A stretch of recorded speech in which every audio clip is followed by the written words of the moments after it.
universidade.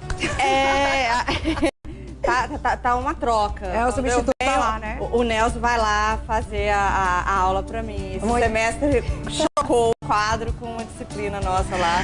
Mas tá tudo certo. Tá tudo certo, né? Me fala um pouquinho o que é o marketing sazonal, né? E também quais são as suas principais características, né? Desse formato de marketing. Vamos lá. O marketing sazonal, na realidade, são ações estratégicas de marketing para datas específicas, né? Tipo Dia das Mães agora. Tipo Dia das Mães, Dia das Crianças, Natal, que são as datas comerciais em que a gente já espera um boom de vendas.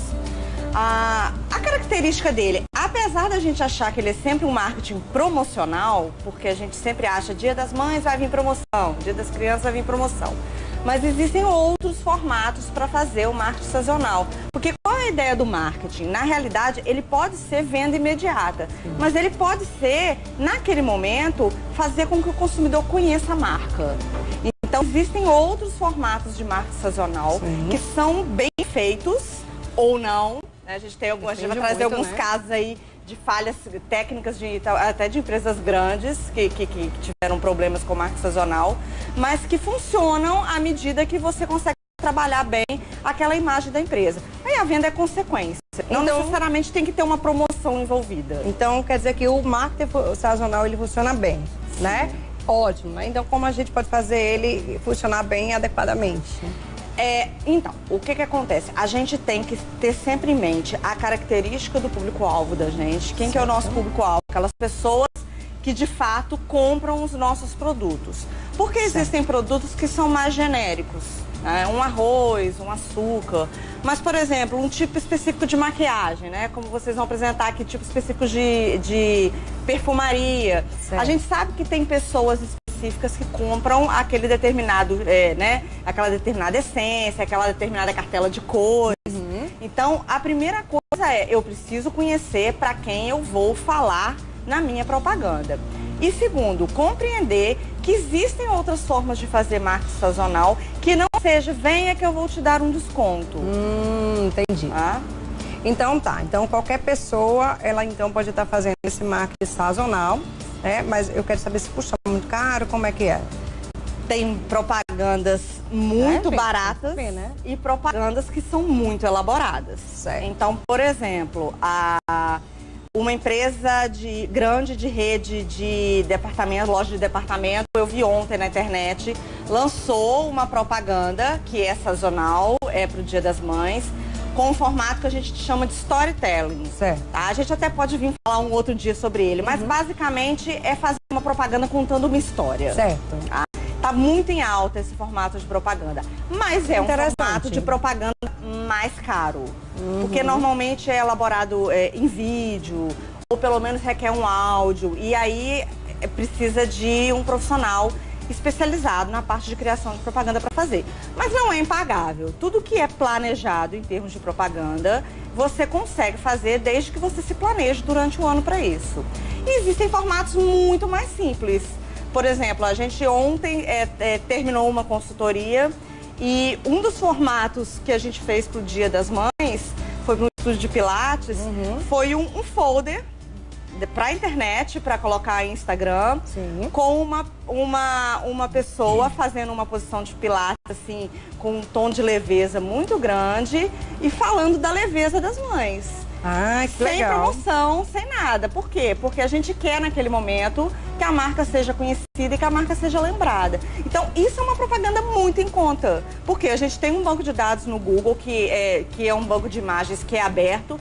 A pessoa só não tomar cuidado com a questão dos direitos autorais. Existem imagens que são abertas, existem imagens que têm direitos autorais na internet. Certo.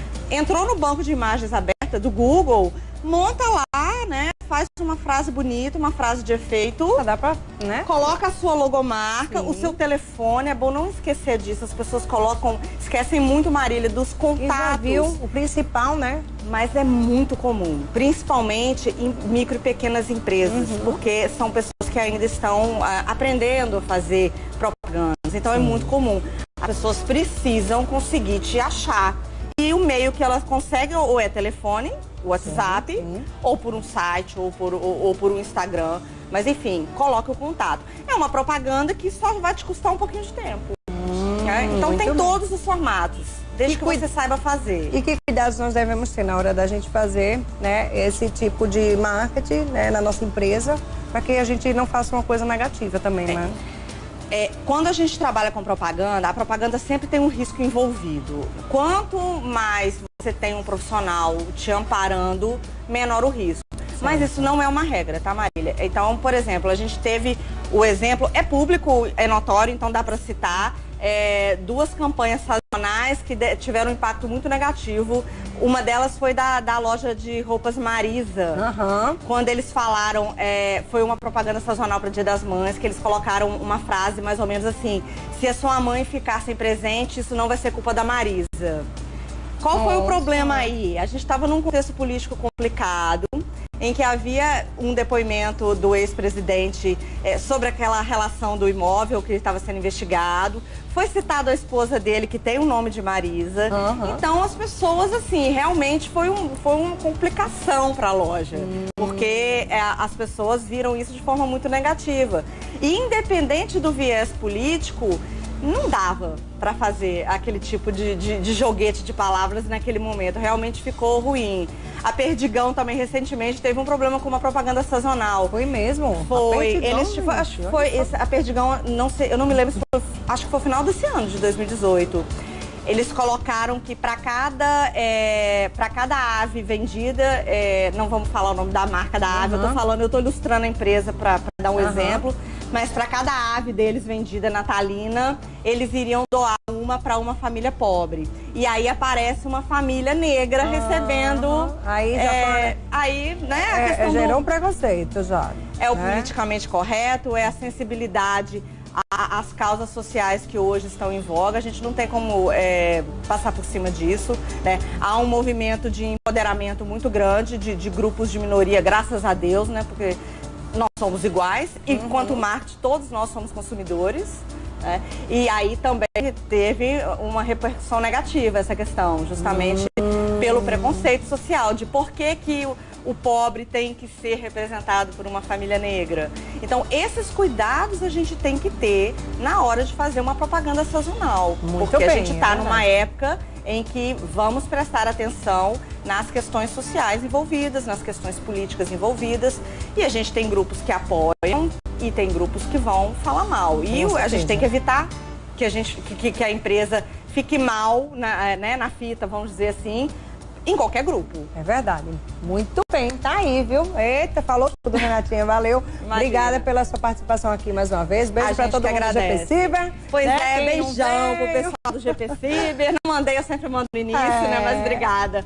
Beijão pra todo mundo que tá nos ouvindo. Muito obrigada mais uma vez pela audiência. Feliz Dia das Mães, né? Pra você que é mãe, né? Pra esse dia. Pra nós todos. Nós somos mães, né? Todos os dias é nosso dia, né? Não, Renatinha? Porque todo dia a gente tá aí na batalha com os meninos. E eu vou comemorar o Dia das Mães e depois o aniversário. Eita, coisa boa! Vou ficar mais jovem. Uma atrás da outra. É no mesmo dia? Dia 15 do aniversário. 15. Meu Deus, já é. Vai coincidir praticamente na semana, né? Pois é. Coisa boa, viu? Então, ó, parabéns. Obrigada. E um desse aniversário do parabéns de novo.